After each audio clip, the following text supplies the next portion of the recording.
waaw alors sama gars yi maa ngi jégalu waaw xam naa kii bi moo baaxul woon quoi comment dirais-je connexion bi donc waa li ma doon wax rek mooy loolu donc ñun dañoo war a xool ñu ñefe Sénégal dafa war a avancé dañoo sonn on est vraiment fatigué nekk avec la corruption avec xam nga dëkk boo xam ne y a aucune loi ñii lu leen neex lay def ay policiers yoo xam ne ñu ngi rey suñu frères yi ay gendarmes yi yoo xam ne yi ñëw di exécuter ay lois yoo xam ne teguñu ko fenn parce que dañ leen a ndoot mais c'est grave ñi ñëw yëpp war nañ ci bàyyi xel quoi. donc Sénégal comme li ma wax rek dëkk la boo xamante ne bu neex a defar la c'est un petit pays lu ñu war a def mooy ñu booloo ñu nekk benn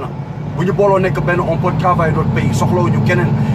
tubaab bi nag mën nañu liggéey ak ñoom mais nañu liggéey ak ñoom ba si kanam ba nga xamante ne tey nii am nañu base boo xamante ne bu baax la après dañuy mën a demal seen bopp mais pour le moment nii il faut ñu liggéey ak ñoom avion tey bu ñu tegoon tey avion sax amuñu on n'a même pas d'avion xoolal le 4 avril bi passé nii dem louer ay avion de chasse di def ay défilé xam nga loolu c'est la honte dëkk boo xam ne tey dañuy taxaw ba léegi imagine-toi tout le Sénégal mënoo fa sax créer ay informatique boo xamante ni di nga mën a jël tout le monde nga enregistré y a déjà est-ce que xam nga ni y a déjà on parle de 14 millions d'habitants ils sont plus que ça am na ñu bëri ñoo xam ne tey nii demuñu sax di registré wu bu ñu xam leen bu sax xamuñu ko parce que jànguñu bëri na fa ñoo xam ne amuñu seen carte d'identité ils n'ont même pas amuñu sax accès xamuñu sax luy loolu donc balaa nga ne naam ne fa ñu recensé déjà rek tey bu ñu recensé woon tous les habitants du Sénégal mais loolu pour mu mën a am il faut nga def ko à l'électronique dugg ci ay ordinateur ñu mën a calculer ñaata nit dafa ne tey nii bu fekkee oto yaa ngi fay di fa daw nga bëgg a contrôler oto yi mais da nga koy dugal oto matricule yi yëpp ñu xool ndax ñi am nañu assurance et tout mais loolu boo ko dugalee ci ordinateur comment nan nga ko mën a xamee mënoo ko xam mais loolu yëpp boo gisee ñu koy bañ def parce que corruption bi la da ngay man je m'attends à un Sénégal boo xam ne tey nii soo ñëwee nga déposé sa carte d'identité le même jour mais carte d'identité du jël 15-20 minutes machine baa ngi fii la ñu waxoon fii Abdoulaye Wade ne yow dafay créer ay passeport dina xaw ma numérique on a dépensé des milliards anamu passeport yi da ngay ñëw taxawal ko nii ba léegi nii ñu non c'est ay nax yooyu la ñu war a bàyyi ñun soxlawuñu benn produit boo xamante ni muy PS di PDS ak soxlawuñu leen ki ñu soxla mooy ku bees tàq ku mel ni Sonko ak bu fekkee am na yeneen candidat yoo xamante ne boobu ñu bokk ci benn parti ñun loolu lañ soxla bu ñu defar suñu dëkk Macron mi ngi c'est un jeune il a 38 ans donc Sonko mi ngi noonu genre ñii ñoo mën a changer le pays voilà da ngay jàng bi ca un esprit ouvert génn nga xam nga gis nga lu bëri donc ñooñu ENAM la ñu génnee dañoo jàng am diplôme mais tu vois ça des gens yoo xam ne ñu ngi koy xeex soxor te c'est des Sénégalais comme lui xam nga man gis naa ci Facebook ñoo xam ne ñu ngi koy commenter di ko critiquer mais balaa nga soxla nit ki nga tane ko mais moo la ëpp diplôme gën la jantal gën la jàng mais Sénégalais ci boppam moo soxor barki rasulilaay da ngay xool seen biir la ñuy soxorante seen biir tubaab yi fii dañ lay bëgg ñun dañuy ñëw fekk ne seen dëkk ñu yaatal ñu seen alal tey lépp lu ñu am fii lañ ko am tey boo gisee économie Sénégal di dox lu ci bëri lan la mais ñun moodu yi la ñu ngi fay dugal des milliards et des milliards te tubaab bi soxorewuñu ko mais bu doon Sénégal la doo ko am sax donc ñun ñooy suñu problème suñu biir bëggante bi ak wóolante bi ak ñu bokk même gëm-gëm moom laay wax waaw Sala maa ngi lay nuyu Cheikh Bandji Ndiaye maa ngi leen di nuyu donc xam nga am na ci lu bëri loo xamante ni ñàkk xam la donc ku ci nekk rek yow war nga xool nan ngay defaree dans les années 60 boo xoolee Sénégal xool leen dugg leen ci YouTube ngeen tàpp ngeen xool c'était très joli donc tey duñ ñëw en l'an 2018 dëkk bi gën a dellu ginnaaw tu vois un enfant de 18 ans da nga koy xool ak ni mu sewee moo la ni kii alimentation bi n'est pas équilibré lu ñu war a lekk sax lekk ñu ko dañuy ndaw nga gis tubaab bi dañuy ñëw suñu dëkk xoolal tubaab bi dañuy ñëw suñu dëkk di xool naan mais vrai vous êtes mince da ngeen ndaw non de question dañoo ndaw de dañoo xiif parce que tey ku ci tukki boo gisee bu toogee tuuti nga gis ko mu commencé am yaram changé complètement mais boo nekkee Sénégal ceeb guddi ceeb bëccëg amoo sax xoolal boo nekkee à l'extérieur tu as l'embarras du choix yow sa problème mooy lan laa war a lekk tey lu la neex ngay lekk mais tey nga nekk au Sénégal mënoo sax def loolu mais loolu ça pose problème man ça me dérange daf ma metti population war nañ toog di lekk lu leen neex naan lu leen neex jeunes yi war a am liggéey ay 16 ans fii ñëwul fii ay 16 ans ngay gis booy commencé di liggéey 16 ans 18 ans commencé nañ nekk responsable mais dëkk boo xamante ni ay luubalkat ay fenkat ay truand ay liggéeykat ay njabar ay iñaanante seen biir complexé da ngay gis sax par exemple man damay xool tu vois da ngay gis africain xool leen dañuy ñëw en France wax ma par exemple ñi juddoo foofu sax mën naa comprendre mais yow juddoo en France juddoo à l'extérieur nga ñëw xoolal dem fa tuuti nga commencé nga gisee ñu commencé di chëpp si dëmulu xam nga di làkk ay français di mettil xam nga di changer seen accent mais loolu c'est complexe la nit il faut être naturel da ngay gëm sa bopp tubaab bi ngay chëpp faalewu la yow yaa ñëw fekk ko ci dëkkam ok boo ñëw Amérique la même chose dañuy commencé ñëw nii xoolal commencé tuuti nga man xam naa fee Sénégal yi bëri man ba may ñëw fii xam naa gis naa leen mais bu ñuy làkk sax dañuy jëm rouler ay air di la sonal ak ay anglais ah loolu complexe la genre yu mel noonu ñooñu mën ñu doxal réew parce que yaa ngi complexé nit il faut être terre à terre il faut être naturel man loolu laa gëm da ngay gëm sa bopp man damaa gëm sa bopp gëw ma am na yu bëri yoo xam ne man gëw ma ko xam la laa gëm liggéey laa gëm voilà liggéey laa gëm nañu ànd ñu ñëpp ñu liggéey am na lu bëri xam daf ñu tardel voilà religion c'est la religion yàlla moo xam ku baax yàlla moo xam kan lay dugal àjjana si nga moo wax yonte bi fa zakki inamata mu zakki lasta alayhim bu mu seeti illa man tawalla wa kafara loolu la wax voilà na nga waaraate ak waaraate kese nga waaye gënoo leen waaw lu dul ki am te dafa dumoyo religion bi wala ko kooku nga gën donc amul kenn ku mën a taxaw fii ne maa gën kii wala ma nañ jël affaire yooyu teg ko fee affaire fanatisme la Sénégal loolu moo ñu gën a tànn tamit ci la bokk dañuy bëgg a sonal ak ay tariqa yu kenn xamul nañu liggéey bàyyi caaxaan boo yaa ngi bëgg a dee Adi Niass wax na ko fii nee na boo jàngee am xam-xam te yow la xaalis di nga ne ñu ko foofu wéet ak sa alal kenn du la faale mais boo jàngule sax te am alal gis nga di nga gis ki ñëw dina la jàppale dina la xam ne lu bëri exactement mais nañu waxante dëgg man je suis le fils de Dieydi Diakhaté ku ma xamul Moustapha Niass xam na sama papa bu baax sama papa bu mu nekkee bu ma doon liggéey au ministère des affaires étrangères il était l'interprète traducteur naagel bi daan ñëw moo daan taxaw di traduire boobu Moustapha Niass c'était son élève kon ba tey nii ba sama papa musul tuuti ci affaire politique moo tax mu bàyyi donc tey nii man war lii sàccu moo ko sama papa laa ko jëlee waaw damay mës a j'ai jamais été d'accord avec l'injustice du ma ko d'accord jamais l'injustice ak di néewal doomu aadama loolu du ma ko d'accord jamais te loolu lañ ñëfee dama fiy stand sama baat ñëpp dinañ ma dégg damay xeexal pour suñ dëkk il faut ñu change ku ci nekk sa contribution dafa am solo dañoo war a changer suñ dëkk dañoo war a avancer suñ dëkk dañoo war a bàyyi noot yi dañ cee sonn nañ dem liggéey tey mënoo nekk tey boo toogee nga nekk un sëriñ nga toog yor sa gàlle bu rafet dawal say Bentley yu nice dëkk fa am say jabar yu la neex mais of course yow doo wari ci lu bëri mais ñi nga xam te ne ñun amuñu sax lu ñu lekk chaque jour ñu ngi xëy di wul dépense mais war nañ toog di xalaat loolu yàlla wax na ñun ci lu bëri ci loolu ci alxuraan ku jàng ku ne xam nga ko donc nañu bàyyi waaraate bi tuuti tey liggéey man loolu laa gis sax Sénégal yëpp ay jàng la ñëpp bëgg di waaraate di ñu sonal mais liggéey leen man loolu laa gëm gëmma yooyu amul kenn ku man kenn gënumaa gëm yàlla dañu ñëpp a gëm yàlla mais y a un moment boo xam ne il faut pas nous saouler na ngeen dem ngeen liggéey ngeen bàyyi loolu tuuti Seydina Omar waxoon na ko fi fekkoon na fi gars yi di julli mu ne génn leen ci jumaa ji dem leen ngeen liggéey mais def leen loolu dañoo nekk jamonoy xaalis lépp a cher c'est comme Amérique bii lépp a cher waxtuma la au Sénégal da ngeen war a jug ngeen liggéey pour créer de l'emploi on n'attend rien du gouvernement et puis nañu mettre quelqu'un à la place qu'il faut di nga gis dëkk bi dina commencer changer donc man loolu laa gëm liggéey laa gëm nañu liggéey nañu avancer loolu suñu Sénégal nañu liggéey on n'a qu'à être des patriotes waaw Mohamed Diallo maa ngi lay nuyu exactement tey sénégalais dëgg rek la bañ wax boo leen ko waxoon fii léegi ñu commencé di rey seen bopp bëgguñu dégg-dëgg ñu ku ci nekk loolu neex nga def dëkk balaa mooy avancé day am loi fii lan la ñu wax fii nii aux États-Unis dañ la naan nobody is above the law. What's the law of this land? Everybody must follow. Mooy personne n'est au-dessus de la loi. Lan mooy loi dëkk bi mooy tout le monde doit suivre. Amul président amul ku ci nekk boo deful nag suul dana la rab ci kaso bi wala ñu wàccee la mais Sénégal boo xëy ñu commencé di baal ko nii non dañuy liggéey boo deful nag sa ñu wàccee la société corrompue ñu wàccee la dàq la des fonctions ainsi de suite loolu mooy avancé loo dëkk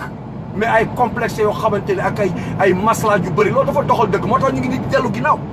di dellu ginnaaw ñi ñaa ngi avancé ñu ngi dellu ginnaaw tey boo toogee ñu toog ñun suñu kër duñu sax génn ndox ñu ngi koy fay suñu téléphone nga toog sa kër di fay téléphone sa xool da ngay dugg sa comment dirais-je sa téléphone nga fay ko courant même chose yëpp say facture da nga koy fay au niveau de ton téléphone compte bancaire Sénégal amul sax day gis patron yi ñoom compte bancaire dañ koo def luxe parce que dëkk bi moo doxul mais compte bancaire c'est rien du tout nit ku nekk war nga am sa compte bancaire fii nii 25000 nga tijji ko wala 20000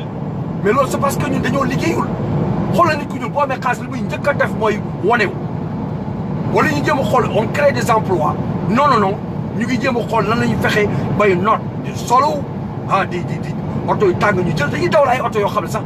c'est même pas conforme à la situation am na yenn oto yu ma gis fa man ma demee Sénégal di gis fa yenn oto yu fay tax damay reetaan parce que maanaam dëkk la boo xam ne amul sax tali yu baax nga ba fa am ay oto yoo xam ne ça coûte des millions mais da nga dof tubaab bi defal ko pour loolu moo tax la nga ci gis dañ ci gis ay oto yu bëri xam ne ñu ngi doon di gaare parce que dañuy def loo xam ni daf tey man su ma doon dem damay wut ay oto yoo xam te ne ay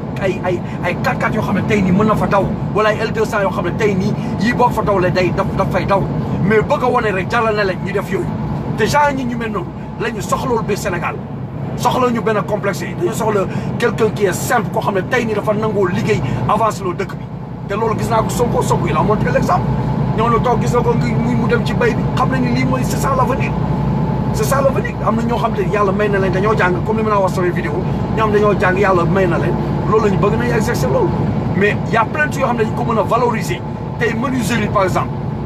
am ñoo xam ne jànguñu xëy na loolu lañu seen doole moo am parce que tey nii ñi am xaalis dëgg ñoom ñoo am accès dem di jàngi mais ñu intelligent ñu ngi foofu mais tey nii mun ñu dem jàngi parce que am ñu lu lekk am ñu lu ñu naan mais gënoo leen muus mais au moins bu ñuy dem di def ay métiers yi nañ ko valoriser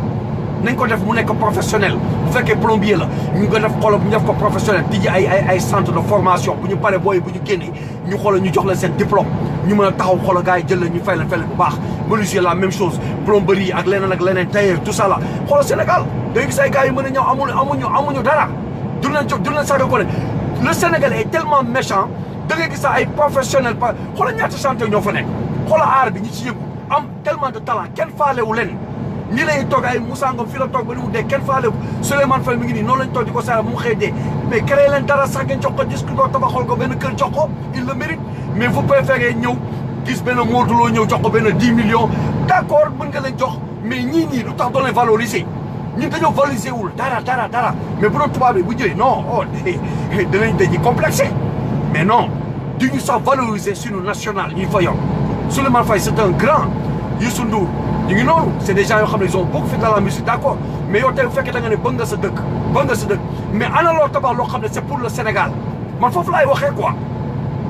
foofu laay waxee yow da ngay ñëw taxaw nga tijji sa benn boutique sa benn RTS wala studio c'est pour toi c'est pour tes propres intérêts wala ay gens buggaane xam ne barki dem lañ fi ñëw nekk fi des millionnaires mais seen bopp ngeen fi nekkal mais bu fekkee da ngeen nekk da ngeen xeexal dëkk bi da ngeen jël dara ngeen sapp ko ñu xam ne sénégalais yi lii yaa ko def xaaral ma tabax benn hôpital mais kii wan na leen yoon bi góor gi jéem wan na leen yoon bi il a pris son propre argent tabax ay hôpital def kii jël ay matériel ci hôpital dugal ko man loolu laay wax c'est ça un citoyen loolu mooy patriote tu penses à ton pays maa ngi fii man je pense à mon pays maa ngi calculer investir dans mon pays te un jour je viendrai dañuy ma gis ma participer sama économie mais yéen loolu leen def lan ngay def des footballeurs professionnels yoo xamante ne ku mel ne El Hadj Diouf am na ñëpp a ko xamoon tey ana au moins nga tijji benn académie nga teg nga fay former ay boy ana luñ def léegi boo amulee temps la ngay mujjee nga tourner après nga commencé di topp régions yi ak je sais pas yi kenn xamul.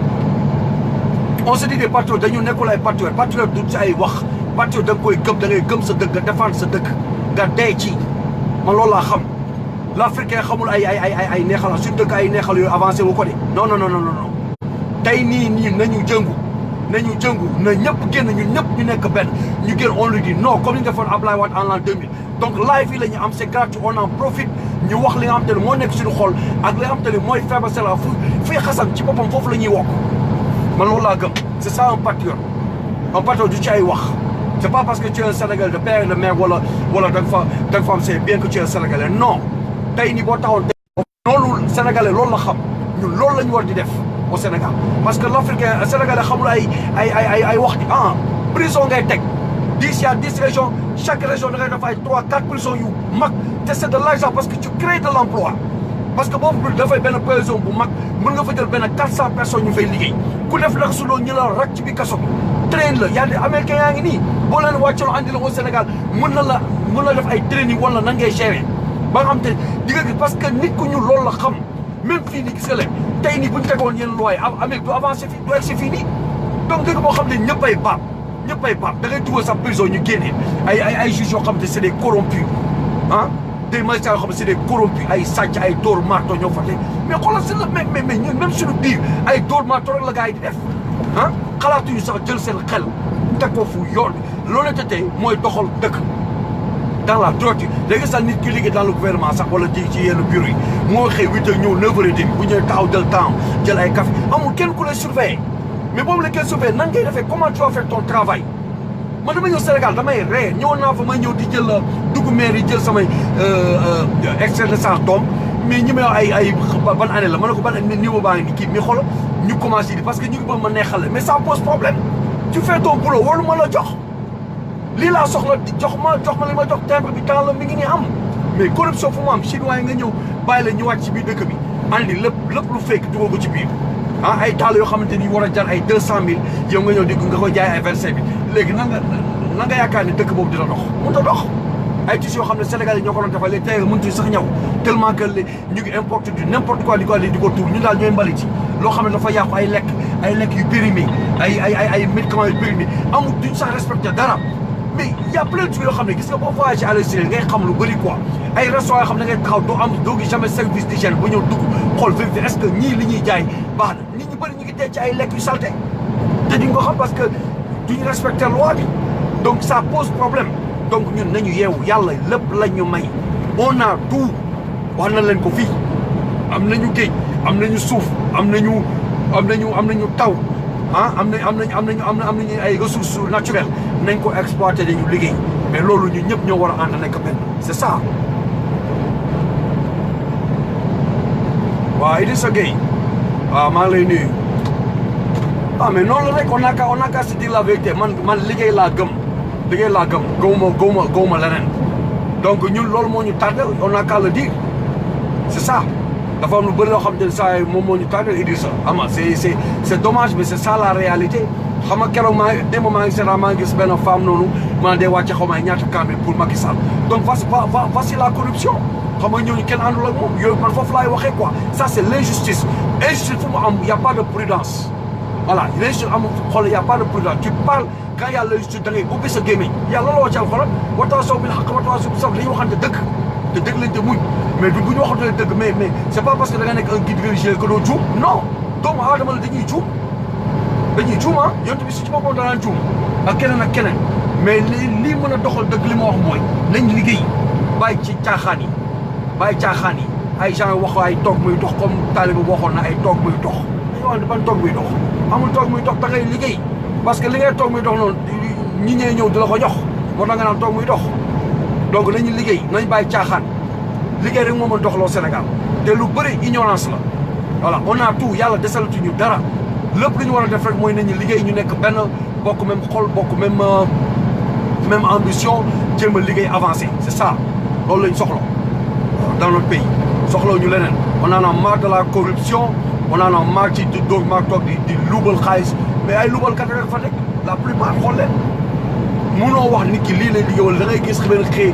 xëy rek nga nekk un millionnaire wala un milliardaire mun la wax lan te kenn du leen audit mais buñ la audité war nañu mën a xam yow fan nga jël tey mënoo nekk un pharmacien tu perçois 120 000 francs wala 150 000 francs par mois nga ñëw xëy tabax benn kër bu am 80 millions mais da la woo audit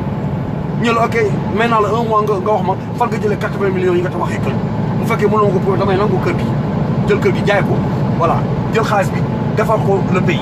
mais doo ñëw jël même xool yooyu ñu def noonu mais ay kër yoo xam ne dañu ko tabax même bu fekkee da nga koy kii jaww nga koy toj jëlal kër gi nga jël ko nga defar ko jaay ko wala yooyu moo gën ngay jël di ko toj comme loolu ñuy def noonu ah.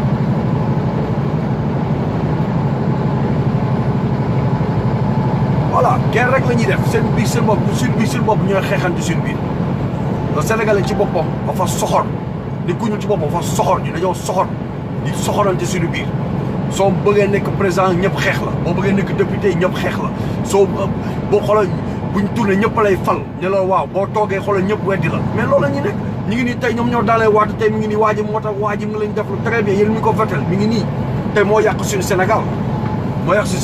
une prochaine fois nag boo leen di votel ngay xool ki ngeen di votel am na suñu groupe bi ñu naan Modou suñu panel temps yëpp loolu la ñu waxtaan ci mooy comment choisir nos autorités donc yii nii da ci nekk ay kii yoo xam ne dafa am solo nga xam am ay information yu baax ba nga xamante ne tey booy choisir di nga xam kan ngay choisir ak de quoi tu attends d'un leader. Voilà le Sénégal dafa soxla émerger voilà loolu waruñu ko xaar léegi la. waaw François Souvé merci mais loolu la xam nga ñun bëgguñu dégg dëgg di gars yi dañuy ragal ñëpp ay toog noppi ba pare ñoo gën a nekk ay défaillant tey bu ñuy wax da ngay gis ñaata nit ngay gis ñuy live mais xaaral ba ñu wootee nga xool ñëpp ay toog seen kër man de du ma ci dugg man de sama yoon newu ci waaw kii de li mu wax dafa ëpp Assane Diouf mi ngi nii c'est un parfait exemple Assane Diouf danoon xeexal sénégalais tous les sénégalais nañu wax ne dëgg xëy na fenn la juumee mooy danoon saaga parce que tamit xol bi des fois xol nit mooy jeex mais ñun ñëpp ñoo ñafee même chose te anama dañ ko dugal jël ñëpp a ko nelaw c'est ça le sénégalais léegi da ngay obligé après yow da ngay toog da nga naa xam la ma du ci dugg parce que boo nekkee ci problème ñëpp ay waaf toog ñoom ñoo leen di te ñoom ñoo lay jay ñoom ñoo lay jay ngay nekk fa di wax di dem gis nga xoolal tey bu la jeelee ñoom ñëpp ay toog dem loolu nag boo amee image toi tey mënoon nañ sax former ñi nga xam ne ñu ngi ko doon toog mais mën nañ former groupe ñëw daal taxaw génn xeex mais mbooloo mooy doole tey Sénégal bi bu ñu génnoon nga defee Macky Sall mënoon nañu tàgg wala policiers yi nañu waxante dëgg ku ci nekk comme ñoom dañuy rey ñaata étudiant lañ fa rey ñun nañu génn ñu ñëpp ñi am ne am nañu arme nañ génn seen arme loolu moo koy réglé du ci ay wax il faut que deret am man tey bu ma nekkoon Sénégal maa ngi samay arme damay génn ak samay arme dee xanaa du benn kese la na ma rey mais man doo ma ñëw fekk ma di ma rey dama toroxal non balaa nga ma rey ma jël la su ma may xeex sama population nga jam ci kenn ma jam ci kenn nga xool léegi nga gis dinañ ñoom seen bopp dinañ mujj di daw mais loolu dëkk loolu lañ koy révolutionner mais pas ay ñëw di wax wala boo amee kii rek ñëpp nekk ay défaillant ñëpp daa daw kenn du nangu génn non. waaw Saliou waaw maa ngi lay bëggee donc Sénégal dafa nekk situation boo xam ne sama situation bu yéeme la donc ñun il faut ñu taxaw xam nga di we have to be heard mooy il faut ñu dégg ñu on a tellement fii rek on a des gens yoo xam ne tey ni ku leen joxoon c'est des vrais patriotes ku mel ni Thione Niang tey boo ko joxoon dëkk bi da koy avancé loo ku mel ni Sonko li boo ko joxee day dem ñaata nit ñoo fa ne ñoo xam ne tey ni même amuñu sa carte d'identité bi am carte d'identité loolu tax ñoom ñuy dem ci yenn dëkk yi def seen parrainage yi tey xam nga tey ngi noonu sànq ni gis nga ay gendarme ñëw ci ay Sonko di ko laaj mi ngi noonu ñëw ci ay Sonko di ko laaj fiche de parrainage c'est pour te dire que dëkk bi amul loi lu leen neex la ñuy def parce que dañ leen a noot dañ leen a graissé ji ci kaw voilà léegi di ngi doon jël ay terrain jàmbur di ko séddale en pagaille di maye gauche droite une fois nga liggéey ci gouvernement bi rek a ca commencé nga séddale ay ci gis ñoo xamante ni au temps ñi nekkoon di parti PDS ak yooyu mais xoolal ñaata terrain la leen may ñenoo sa loo xam ne alal askan bi la dañu waxante dëgg ku fi nekk moom la ñu wax rek politiciens yi ñoom ñëpp a yem un patriote da nga koy wane du ci ay wax patriote politiciens yi c'est comme oto bu panne ñii pousse bu tàkkee fan lan lay baax noonu la ñuy def seen bopp lañ fi toogal mais nag boo leen di pousse bu la soxlaa dañuy bëgg nga pousse leen mais pousse ba ñu tàkk te boo ci moytuwulee dañ ci gis sax ñoo xamante ni tey nii yow yaa tax ñu voté leen moo xam ay député la wala ay ministre tey bu ñu rombo sa koñ mu taal dinañ rombo ak seen kàrkat yi tooyal la man maa la wax loolu c'est ça c'est pas des patriotes un patriote da ngay gëm sa dëkk nangu ceeg teg sa bakkan bii voilà doonu ceeg deyal nga ci yemale parce que c'est pour ta population c'est pour suñu avenir di seetaan tubaab bi di ñëw di noot suñu dëkk lépp lu fa nekk ñu koy jël di mettre le pays à genoux ñaata diplômé ñoo fa ne ñoo xam ne ils n'ont même pas de travail parce que dëkk boo xam ne doo fa kenn tabax fa amuñ sa esprit entrepreneuriat kenn nangu fa investir même les millionnaires wala les milliardaires sax ñu ci bëri nangu ñu investir mais soo investir noonu la dëkk mën a avancer da ngay investir le gouvernement dañu war a di créer di investir y a pas d'usine dafa war am usines yu bëri donc boo yi nga xam ne kon tey nii du ñu ñàkk sax liggéey dañu am liggéey 16 ans war nañ commencer di liggéey ba temps ñoom ay 18 ans ils sont commencé nañu parce que tey ñaanoo yàlla nga am ay 20 ans 21 ans kon ne nekk sa kër papa parce que yàlla mu la doon dégg añ reer tey boo mën ay usines nii muy booy di dem liggéey mais dinañ mën a génn sax ñu seen benn néeg wala yooyu ñaan nga yàlla nga jàng ba diplômé comme ça nga am sa liggéey nga mën a dem liggéey su ko defee nga am sa xaalis boo xam ne di nga ci mën tabax sa kër et tout ça mais liggéey yoo xam ne sax yow mënoo ci sax lekk ba suur naan ba maan mais ça pose problème jeunes yaa ngi nii amuñu lu ñu lekk amuñu lu ñu la amuñu sax xaalis mais c'est grave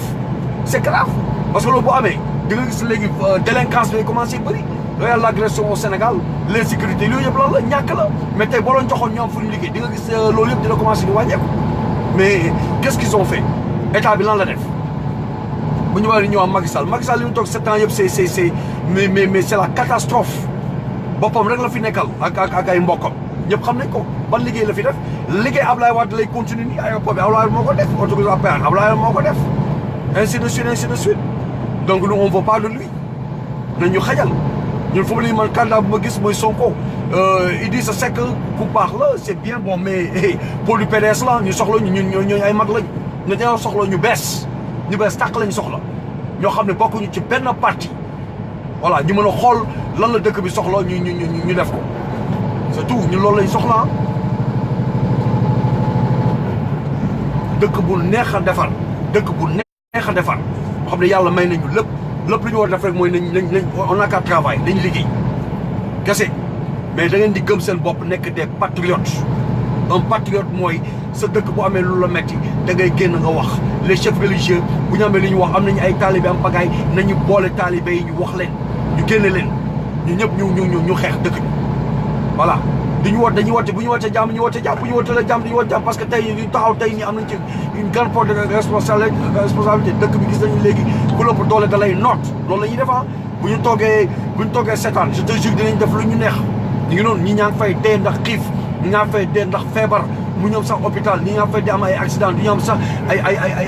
ay autopompe yoo xam ne mën nañ ñëw jël si leen des fois marché yi tàkk du ñu am sax loo xam te dañuy ñëw fay ko mais ay affaire yoo xam te tey nii ñun war nañ mën a créer de l'emploi boo xam te loolu yëpp dinañ ko mën a couvrir mais c'est dangereux nañ waxante dëgg waaw Lamine Diallo mais xam nga boo demee ba xam te léegi pouvoir bi dafa tiital population boo xam ne ku ci nekk da nga ragal dañoo ragal gouvernement bi ragal sëriñ yi pour lan ay nit la ñuy doomu aadama comme ñun lañu lu tax ñuy ragal waaye on a quand la veille xoolal fii nii fii mag day wax ñu xam ne waxoon dëgg ñu la da ngay fen taxaw Sénégal waxoo benn mag da ngaa yabaatee da nga réew yow kii sa morom bàyyi la mais sa morom bàyyi boo xam ne mi ngi taxaw di fen wala di la tiyaande wala di luubal mais da nga ko koy wax man loolu laa gëm j'ai jamais musuma gëm l'injustice gëmuma loolu xam nga laa gëm justesse voilà lu jub waaw lu jub kocc loolu la yàlla bëgg waaw loolu la yàlla bëgg loolu la ci bëgg donc lañ tey nii ñoom bu ñu agsee fi ñu agsi fii dañoo liggéey dañoo bëggante seen biir bëgg seen dëkk duñu nangu kenn ku fi def nag sul noonu jël ay xolo jël seen loi renforcé ko te joxe tous les matériels nécessaires jox ko gendarmerie ak policiers yi soo defee nag soo ñu la rak ci kaso buñ ko defee nga xool ndax di nga gis ay triandage wala di nga gis gars yi di luubal wala daal di nga gis gars yi di rey wala di def yenn affaires yi am na ci ay programme da ngay xool sax fii par exemple xoolal bu ñu ñëwee buñ la tëjee sax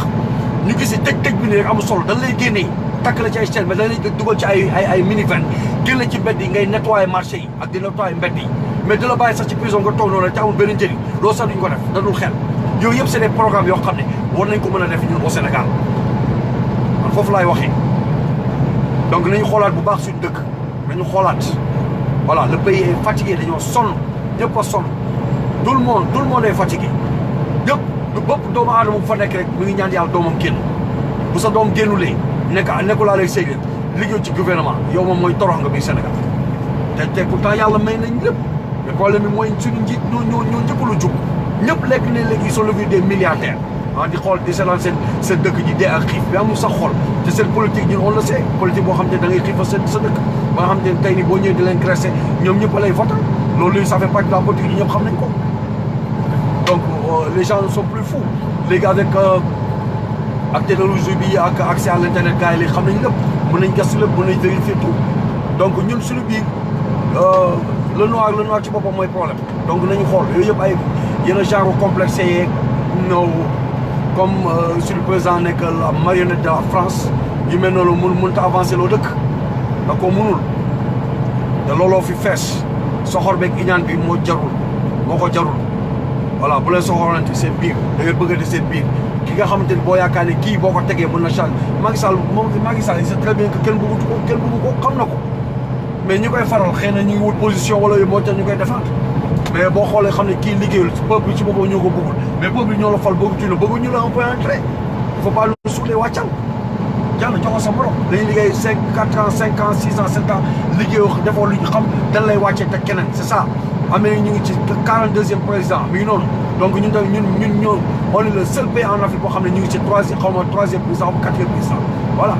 doxul instant bi liggéey togg fa lu yàgg doxul changé nga constitution bi taxul mu dox yooyu yëpp mais dañuy xajal on veut un Sénégal boo xamante ne bu avancé Sénégal boo xamante ne tey nii dina jël ay doomam yu bëri andiwaat leen y a plein de Sénégalais yoo xam ne ils sont morts ci ndox bi ndax sonn ay paa yoo xam ne tey nii mosuñu génn Sénégal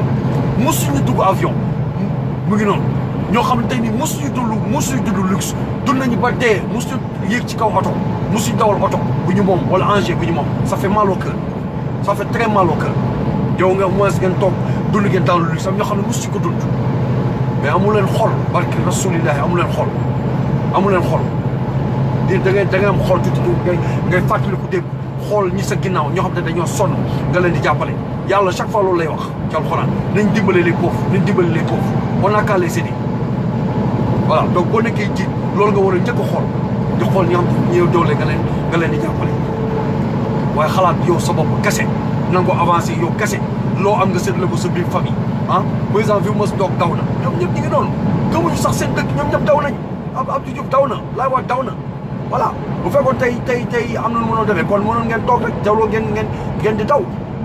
voilà donc dafa nekk loo xam ne dafa yéeme quoi man dafa may yéem des fois damay toog di xool ma ni man mënu ma sax comprendre lu tax ñu def li pourquoi vous disiez que da ngeen bëgg seen dëkk ba pare ba ngeen pare seen pouvoir ngeen daw parce que condition de vie au Sénégal la doomu aadama mënta dundal mi ngi noonu garab yëpp gor nañ ko amul sax reboisement gars yi xamul sax l'importance garab nga gis tàngaay bi fa nekk gasoil yi fa daw oto mbalit France yëpp ak Europe moom la ñuy sànni au Sénégal di ñëw ko andi dañuy daw lay oto yoo xam ne di Europe gars yi dawlatuñu ko ñu ngi commencé di daw oto diesel yi partout mi ngi wàcc au Sénégal di ñu tànqal di polluer population bi ñu bëri ñu ngi dee ndax loolu ndax gasoil tu vois les jeunes da nga leen xool seen bët yi man moo demee loolu laa njëkk a remarqué mais boo nekkee ci biir Sénégal dafay mujjee naturel ci yow léegi gis seen bët yi dafa jaune nii seen bët yi rouge du ko sax remarqué alors que gasoil bi la nooytu sax air bu baax ah l'espérance de vie au Sénégal avant c'était de 60 à 63 ans dans les années 80 ba ñu doon ñëw à Thiès mais léegi l'espérance de vie xool leen ah ay 18 ans 19 ans 20 ans 25 ans 30 ans 35 ans 40 ans ah ñu teel a dee lu tax loolu parce que alimentation mal équilibrée ah pollution ci air bi du nooy bu baax saleté bi ci biir dëkk bi ah l'insalubrité ndox yi fu nekk lañ koy sànni amuñu sax ay canalisation tey canalisation tabax ay kër yoo xamante ni yow defoo sa ay assainissement defoo sa ay tuyaux donc tey nii même buñ ko bëggoon defar il faut que ñu am ay kër yoo xam ne dañ koy daaneel parce que dañ koy gas dugal ko ci biir mais sinon xanaa nga andi ay manque ay camion citerne yoo xam ne ñooy manque ndox bi saa yu tawee mais sinon nan nga ko mën a régler ah que foofu foo gis terrain rek tabax nañ foofu am terrain rek tabax nañ ba nga xam ne tey nii soo amoon urgence mu ñu sax doon oto daw ci le quartier mënoo fa sax dugg saleté bi nii la ko population di ko seetaane ça le dérange même pas koñ bu nekk war nañ toog di waxtaan seen biir defar seen gox setal ko ba mu set pour fu def saleté bi amande la loolu la ñu war a def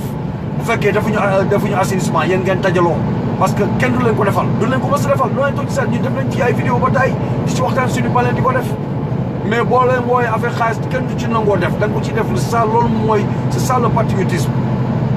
donc xam nga c'est la honte Lamine Diallo je te jure c'est la honte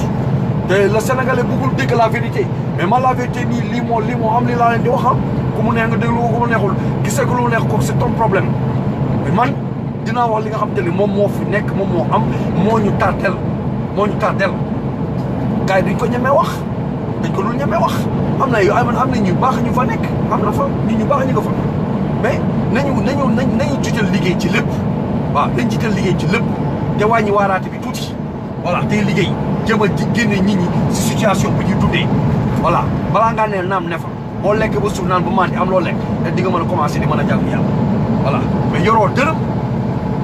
waaw ñu ne fa di la bëgg a sonal ah tey yaa ngi foofu am pagaay sëñ Saalum ndeysaan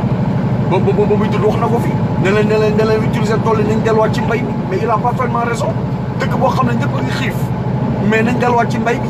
nañ fa investir taalibe yi ñuy joxe xaalis yi ñuy joxe mën nañ ko jël xaalis yooyu jël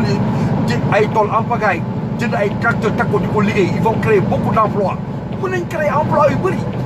on peut ça mën nañ ko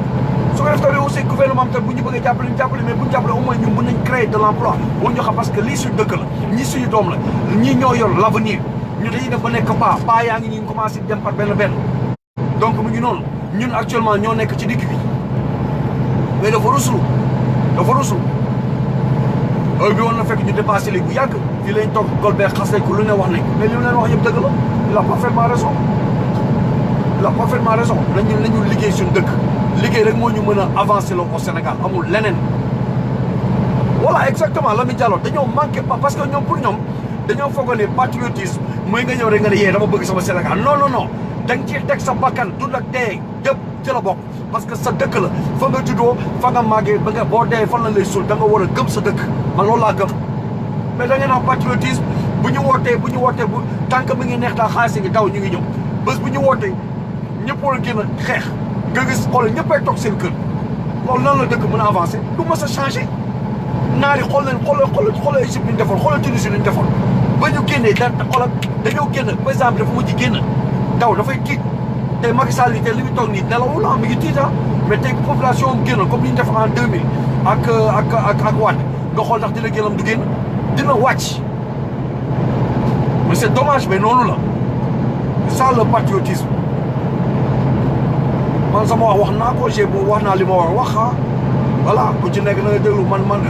wax da ngay jaar ci digg bi doo nekk di raay non li nga xam te ne mooy problème moom la ñuy wax su ko defee ñu xam ko ñu xool ñu mën koo moytu voilà ñu doxal su am na ci ay sëriñ ñoo xam ne tey ñoo xam te ne vraiment ils sont véridiques dañuy taxaw di wax loo xam ne déglu naa leen am na ci yoo xam ne sama posté naa leen sama Facebook j'ai plus de 5000 amis yi nekk sama Facebook boo xool sama Facebook di nga ci gis ñëpp ñoo xam ne ils sont véridiques man ñooñu laa àndal dañuy toog di wax dëgg ba ñoo xam ne di taw di wax dëgg ki nga xam te ne moom la Matar Seck wax mboro ne koo xam ne mënoo muñ alalam mënoo ko wax dëgg c'est ça le problème nit ki boo ko waxee dëgg da ngay dimoo alalam bu la joxe wala bëgg la neexal bu ko laal su ko defee nga mën a jàkkaarloo mu wax ko dëgg mais bu la neexee ba pare jël la c'est ça le problème te loolu loo fa nekk te loolu moo yàgg nekk problème mu africain boobu moo yàgg nekk problème africain te su Sénégal bu neexoon soxla ñu woon sax di génn mën nañ fa toog ku ci jàng boo dee ba am sa diplôme nga am sa liggéey usines yu bëri fa voilà on a qu'à créer beaucoup d'usines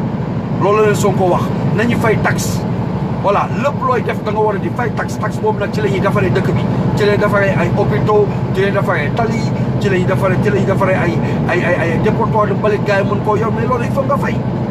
fay ñun loolu si dëkk la dañ ko war a rafetal voilà garab yi nañ ko reboiser boo daggee benn garab nga sàmm ñaari garab wala ñett mais jël garab yëpp dagg ko amatul benn garab dëkk doo xool sax verre bi ba gis fenn loolu c'est dangereux pour am na Moussa Sara benn documentaire Burkina Faso mais benn villageois moo ñëw taxaw mu gis ne désert baa ngi avancé seen village suuf soosu rek la ñu am pour béy mu ne leen villageois yi dama bëgg ngeen ñëw ngeen jàppale ba ñu béy fii ñu commencé di boiser defar mais gars yi ko doon naan loolu mënul nekk moom rek moo ko def mu ñëw commencé mu dem muy gas ay kamb mu sotti fa fumier fu mu gas kamb rek sotti fa fumier moom dong di léegi li mu gas noonu kamb def fa fumier léegi termites yi commencé yoon di fa gas def fa ay cuve def fa ay pax léegi ndox bi bu ñëwee ndox taw bi bu ñëwee mu jël xeer fexe mu téye le maximum ndox bu fa ñëw mu bloqué ko mais noonu la def ba tey nii foofu yëpp léegi dafa nekk végétation nekk verte léegi tey village bi yëpp moo leen yor te benn nit la te tey nii mu ngi def ay tournée internationale tubaab bi sax dañ cay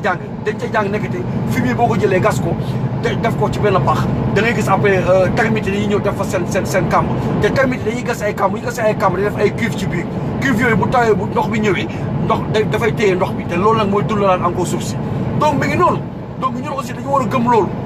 dañu war a gëm liggéey nañu liggéey rek moo mën a doxaloo dëkk ah tey xoolal ay France xoolal par exemple da ngay xool yeneen dëkk yu bëri yoo xam te y a rien de diabolique dañoo ay édifice c'est tout ak yow ay train ak amul dara loo xam ne c'est ak ay immeuble mais loolu kese la mais loolu lan la liggéey kese la tey bu ñu liggéey suñu dëkk mais soxluñu sax di dem à l'extérieur mais problème bi mooy il faut que ñu am des dirigeants yoo xam ne ils sont compétents ñoo xam te ni bëgg nañ sa dëkk c'est des patriotes nga liggéey boo quand tu travailles honnêtement so boo leen boo xam ne tey pare nga soxla woo ngay génn Bush bàyyi na mais génnul fii la toog Obama bàyyi na génnul fii la toog ak kenn Jimmy Carter man maa ngi koy gis fii nii Atlanta bii ba léegi mi ngi fii bàyyi na muy toog Clinton mi ngi fii bàyyi na fii la toog c'est ça le patriotisme mais sur président ku génn nga taw yow sa bopp boo sa dëkk parce que xam nga ni dëkk bi mënoo fi toog lekk bi nga bëgg amu fa naan bi nga bëgg amu fa air pur bi nga bëgg amu fa boo feebaree hôpitaux yi nga bëgg amu fa mais tu es un lâche parce que ñu bëri ñu ngi fay dende sax parce que ils n'ont pas les moyens xool extérieur boo feebaree dan lay faj ba pare loolu yónni facture même bu fekkee amoo ko amul problème le problème mooy il faut que état bi nangu investir ba nga xamante ni on a des hôpitaux tey nit ki même bu feebaree minute moo pour doole hôpital bu feebaree nga faj ko bu amulee nga jox ko facture bu ko mën a fay bu fekk ko mën a fay tamit mooy loolu mais mi ngi noonu ñoom seen bopp ñoo fa dul toog du Senghor moo fa toog du Abdou Diouf moo fa toog du Abdoulaye Wade moo fa toog xam nga te Macky Sall aussi bu paree du moom moo fa toog donc xoolal il faut pas que ñu emmerder gëmuñu leen man gëmuma leen man xam nga kan laa gëm kuy liggéey bés boo gisee patriote dëgg man Abdoulaye Wade rek laa fekk koo xam ne ba ba may dee il sera toujours mon président parce que au moins il a fait un très grand pas ci biir Sénégal mais dañ ko mayul temps mu liggéey bu ko mayul temps mu liggéey heure bi dépassé la preuve mi ngi nii bañ ko fi teggee mi ngi nii rëccu nañ ko te fii lañ doon taxaw di critiquer balaa ngay critiquer fekk nga xam ba pare di ñu xam ba pare nekk fii di critiquer di soxor di critiquer kii il a travaillé toute sa vie moo fa njëkk andi démocratie au Sénégal xoolal ba muy créé parti démocrate il était jeune mais ñi ko wër seen bopp seen xoolal ñi ko wër ba ñi koy représenté ba léegi nii seen intérêt lañ fi toogal mais boo toog bu fekkee intérêt askan bi la da ngay xool li nga xam te ne moo arrangé askan bi peuple bi ñoo lay voté mais yow yaa ñëw di leen jënd te la plupart ils organisent dañuy dem di organiser par exemple comment dirais-je ay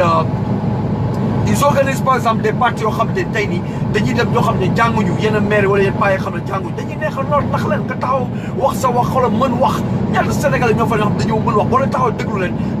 dan lay corrompre c'est des orateurs mais boo dee kam tu liggéey seen dëkk non seen propre intérêt lañ fa nekk moom laa boo tax la politicien ñoom ñëpp ay oto yu pan lañ bu ñu poussé bu tàkkee fan lan lay bàyyi yow mii pour noonu pousse doo yëg ci biir oto donc ñun buñ dofan yeewu leen réveillez-vous on est là pour notre pays on est des patriotes patriote mooy nga gëm sa dëkk ñefe ko soo gisee l'injustice tu le parles bu fekkee mënoo ko dindi au moins nga wax ñi nga xam ne ñoo xam ne ay patriote ana ngeen nañu génn ñu wax la mooy problème mu dëkk bi tey nii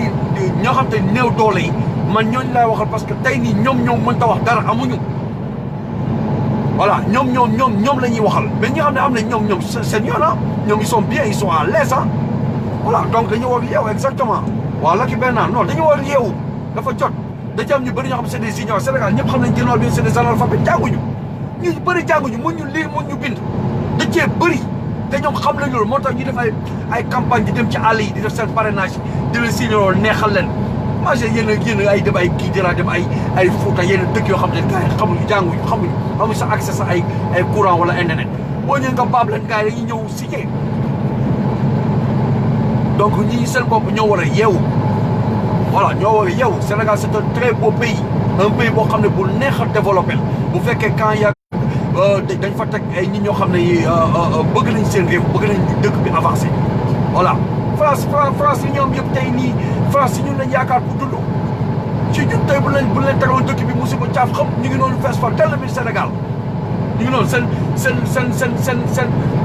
Sénégal bi yëpp dañ leen ko jaay gis nga leen nga ñëw di teg ay autobus ak péage yoo xamante ni ay 3500 pour nga jéggaloo yow ñi ñaamuñu sax ñu lekk nga yaakaar ni dinañ fa jaar di fay ay 3500 mais il faut être fou pour le faire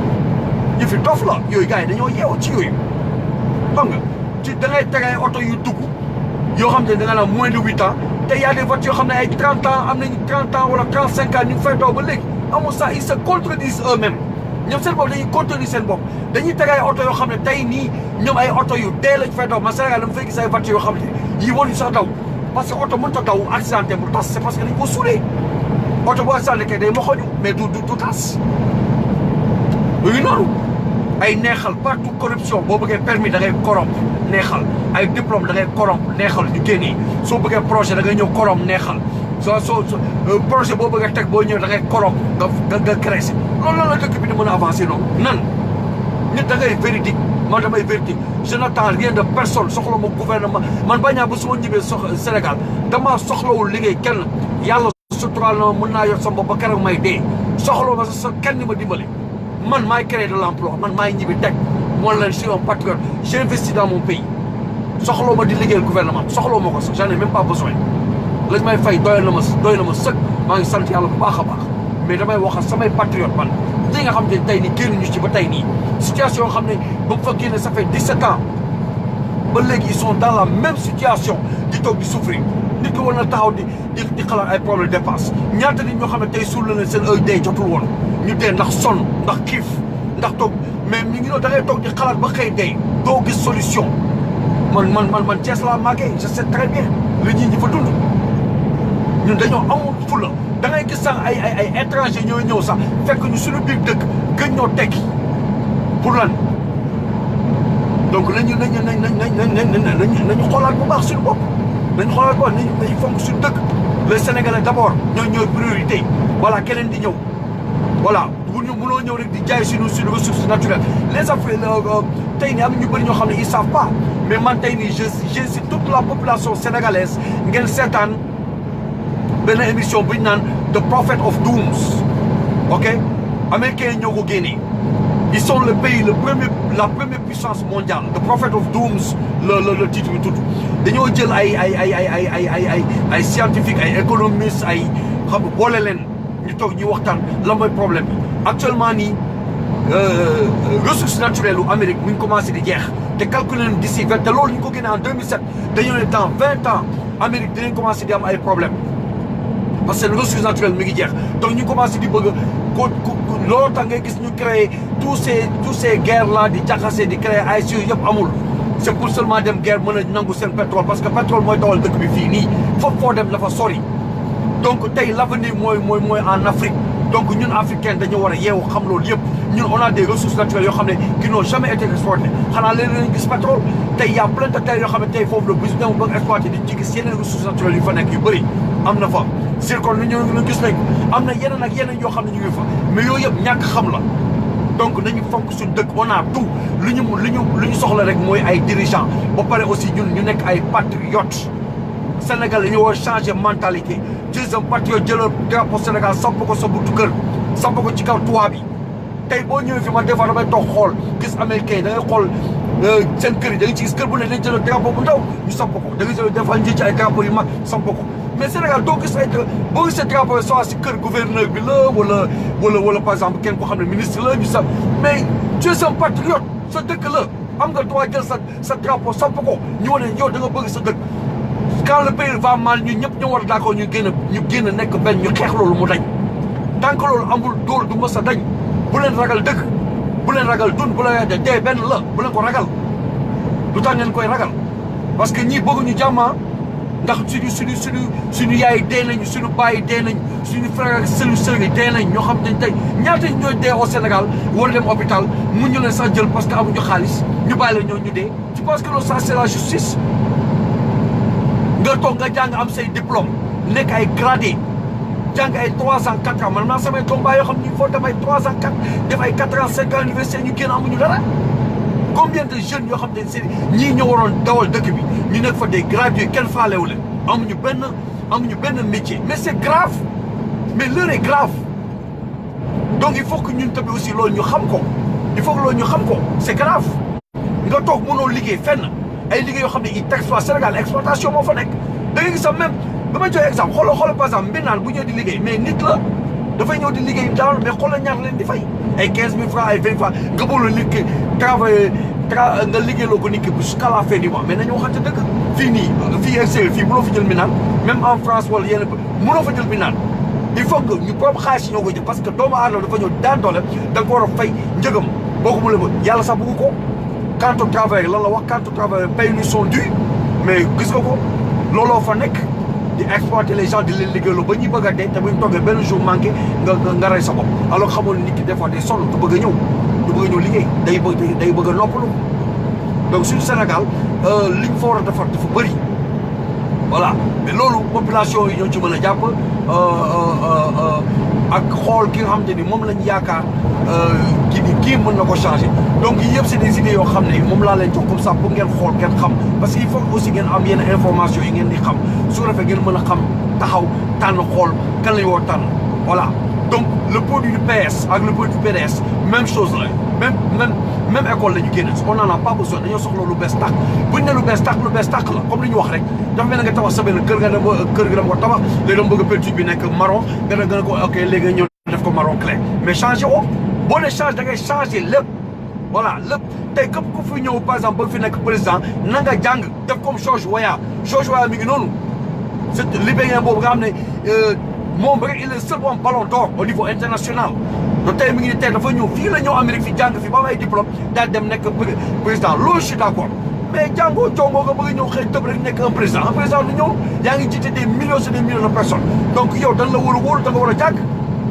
man foofu laay waxee donc aussi yéen Sénégalais na ngeen yeewu ngeen xool voilà benn yu sudu jóge fële out of nowhere nga xëy rek nekk un ministre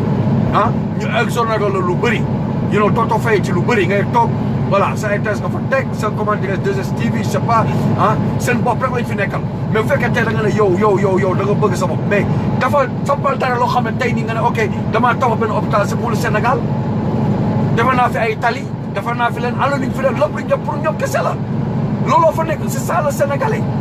loolu nag mënta xoolal fii nii da ngay gis tubaab yi dañuy am xaalis dañuy def ay organisation ay dons di maye defal nga benn association ne ok ñaam dañoo am cancer ku nekk loo mën a maye nga maye ñu jël xaalis boobu ñëw ci hôpital bi xool ni ñii day am cancer ok jox leen xaalis bi defal leen ñoo xam ne dañoo lafañ y a des hôpitaux yoo xam ne c'est seulement pour ay lafañ day gis dañuy dajaloo xaalis def ay moom lañ naan comment dirais-je ay fonds mooy charité yooyu ñuy def loolu quoi xam nga dañuy ñëw waaw comme donné voilà genre donation yooyu ku nekk nga joxe mais noonu la dañoo di def loolu di am aide mutuelle entre nous mais loolu yàlla loolu la bëgg suy ñëpp ñu nekk benn ñu ànd mën nañ on peut travailler notre pays dëkk bu ndaw la dëkk bu neexal liggéey mais il faut ñu nangoo liggéey c'est ça le problème il faut ñu nangoo liggéey ba pare bëggante suñu biir bañ a soxal suñu biir ba pare ñu honnête voilà ñu honnête c'est ça mais corruption fu mu am fen dóor marto luubal client ah loolu la nga gis liggéeyaatee i ñaan yooyu buy taw ci dëkk bi du avancé dëkk ni muy avancé mooy xol bu set wecc ñii yàlla da leen a may xol bu set wecc la ñaaw ñu dañoo ñëw sax nekk ay étranger xoolal ñu xajal ñu ba tey ñi on gagne des millions fii nii mais loolu baax la ab baax la donc ñun tamit aussi war nañ give back to the community mooy ñu joxewaat ñun tamit bu ñu yàlla mayee ba ñu tekki ñun tamit dañuy ñëw Sénégal investir tamit jël fa ay nit ñoo xam ne amuñu chance génn mais au moins ñun tamit am nañu xaalis ñëw nañu aussi investir bopp Sénégal ak fu waaye mën a nekk war nga xalaat ci retour dans ton pays ak lu métti métti suñ dëkk la fii dañ fi ñëw wut mu ñu fi toog éternellement dañuy ñibbi bu fekkee yàlla may na la tegal sa bés mais bu taw di généraliser voilà fii lu ñu fi trandé boo fi tegee xala gars yi dañ lay trandé non demal nga defal ko sa bopp c'est tout mën nañ chance parce que tey buñ defee buñ ne ok dëkk bi yëpp nii la mel duñ fa ñëwaat kon ñëppay daw kenn dootul ñibbi sur Sénégal bàyyi fa suñu yaay ak suñu sœur yi ak suñu papa yi loolu tam muñ ñu ko def donc ñun ñoo war a ànd ñëpp ñu nekk benn incha allah dina ñëw on va changer les esprits dinañ ko changer parce que mun ñu continuer nii on va changer les esprits voilà man foofu laay waxee man liggéey laa gëwuma leneen liggéey laa gëm waaw gëm liggéey avancé loo dëkk bi voilà teg le candidat à la place qu'il faut voilà doo ñëw kii xam naa kii non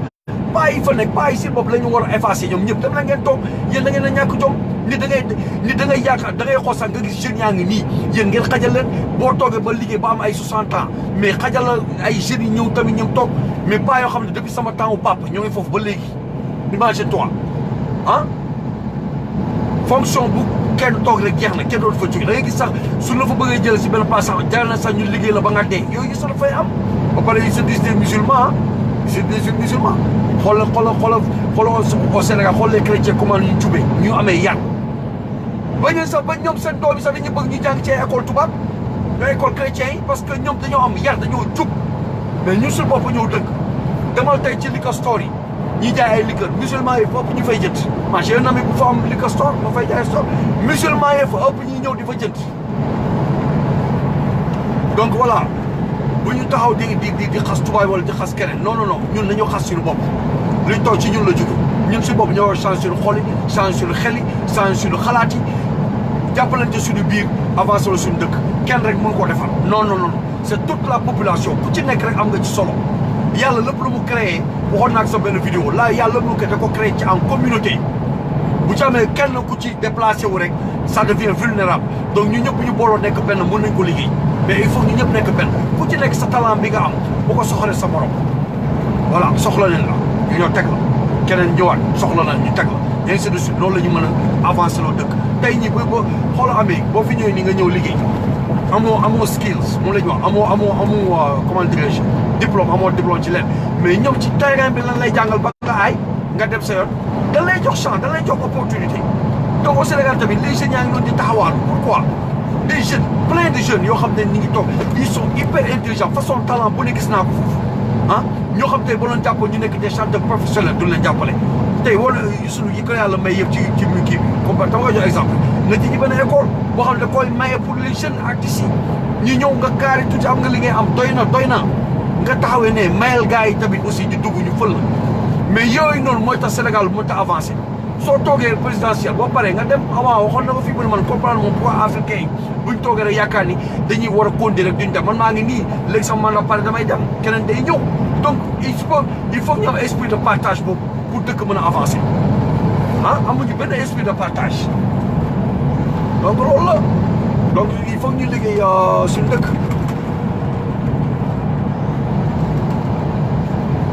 Nous sommes notre problème Lamine Diallo effectivement ñun ñooy problème bi donc boo leen ko waxee duñ ko gëm ñun ñooy problème bi seen suñu bopp ma ne la nit ku ñuul bu la ëppalee wan la ko barki rasulillahi man maa la wax loolu Macky Sall fii la fi ñëw barki démb gis nga ko tey anoo mu ngi noonu du président boo xam du sax jàkkaarloo ak population bi di wax mais tu dois être à la demande de la population nga jàkkaarloo mais du wax lii mooy vraie dictature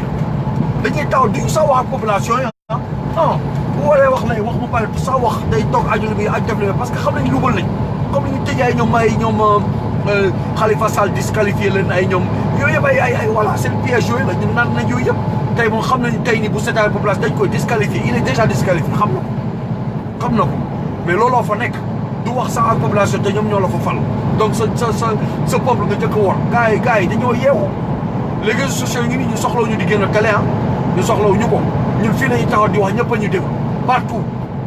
on n'en a pas besoin voilà technologie baa ngi fii YouTube baa ngi noonu YouTube bi tamit mën nañ fa dugal sur discours ñëpp di ko dégg on n'a pas besoin que ñu génne ay 2STV wala ay je sais pas ay TFM on n'en a pas besoin ñun li ñuy wax ñun on a notre audimat qui nous suit derrière nous moi j'ai des milliers de personnes yoo xam ne ñu ngi may topp te dinaa wax te li ñu ngi dégg te dinañ ko pensé parce que wax dafa am solo waaw wax lawtaan la rek mënoo ko appal donc dañuy wax ñu tasaayoo ko ñëpp dégg ñu ñefe dañoo bëgg suñu dëkk changer on en a marre je veux voir un pays comme les États-Unis je veux voir un pays de notre Sénégal comme le Rwanda je veux voir notre Sénégal mu avancer ba nga xam ne tey nii ku ñu gis nawuñu mais loolu discipline la c'est dans l'honnêteté et la discipline voilà loolu mooy doxloo dëkk mais du dëkk boo xam ne da ngay luubal da ngay triander da ngay corrompre da ngay lécher di duguru tubaab bi yaakaar ne dëkk boobu noonu lay avancé non dëkk bi mënut a avancé noonu donc tey lii laa amoon ci li may wax leen di nuyu ku ci nekk seen tur seen sant vraiment di leen jaajëfal bu baax incha allah ngeen partagé ko au maximum waaw man maa leen di liggéey bi commencé guddee donc incha allah waaw maa leen di gërëm yi ñëpp ku ci ak suñu j'espère que ñii dañ ci xalaat bu baax a baax xool point yu bëri yoo xam ne seetaan naa ko donc ñu bàyyi ci xel bu baax a baax te xam ni ñun rek ñoo mën a changer suñu dëkk voilà ñun rek ñoo mën a changer suñu amul kenn ku mën a changer un patriote da nga koy wane du ci ay wax kese mais aussi ci ay jëf la ak gëm sa bopp ak di ko wane voilà sa population bu souffrir da nga ànd ak moom souffrir bu neexee tamit aussi nga ànd ak moom xooloo mu neex donc man loolu laa xam te loolu laa gëm voilà di leen jaajëfal yi ñëpp on se dit incha allah à la prochaine am nañ tamit aussi suñu paleel Modou képp koo xamante daal bëgg nga ci dool bëgg nga ci dugal sa bopp mu ngi ci dugal sa bopp su ko defee ñu waxtaan ci donc tey ni idée yi yëpp day tax après ñu mën a xool xam lan la ñu mën a choisir ay autorités ba nga xamante ni duñu juum li ñu daloon bañ ñu dalaat voilà donc voilà li ñu dal nii ba nga xamante ni juum nañu ba fal koo xamante ni sax tey moo suxal suñu dëkk donc loolu bañ ñu dalaat loolu rek laa bëgg a gars yi ci yeewu voilà on se dit à la prochaine incha allah